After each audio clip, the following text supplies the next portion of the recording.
Most psychological systems begin with what is curable. Frankl's begins with what is not. In Man's Search for Meaning and again, more systematically, in The Doctor and the Soul, Viktor Frankl named 3 dimensions of existence that cannot be evaded by any human life: suffering, guilt, and death. He called them the tragic triad. Suffering is what comes for everyone: physical pain, illness, loss, betrayal, disappointment.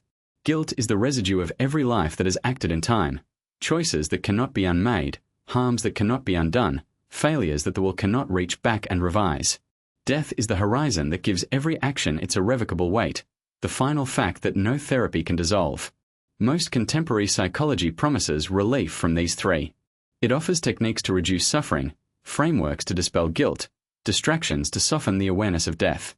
Frankl's logotherapy refuses all 3 forms of comfort. Not because suffering, guilt, and death are good, they are tragic, but because pretending they are not unavoidable cripples our capacity to live in their presence.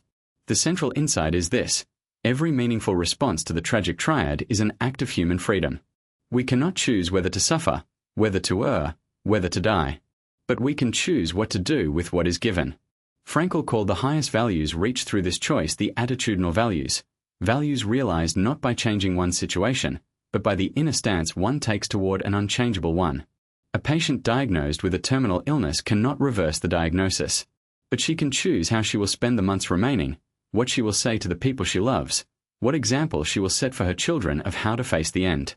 A man whose marriage has failed cannot undo years of harm, but he can take responsibility, ask forgiveness, build something different now.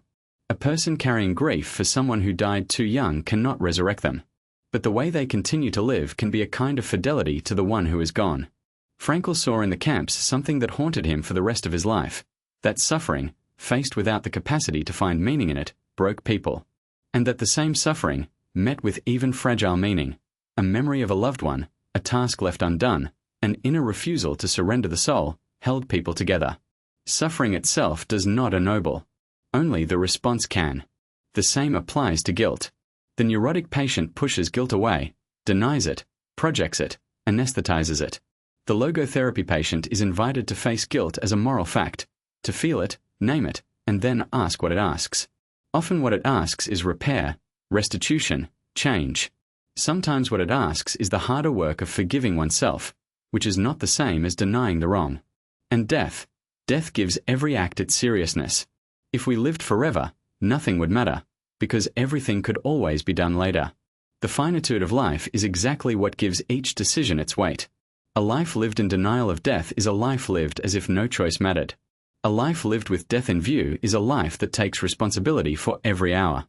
Frankl called the willingness to say yes to life despite suffering, despite guilt, despite death, tragic optimism. Not optimism that pretends the tragic is not there.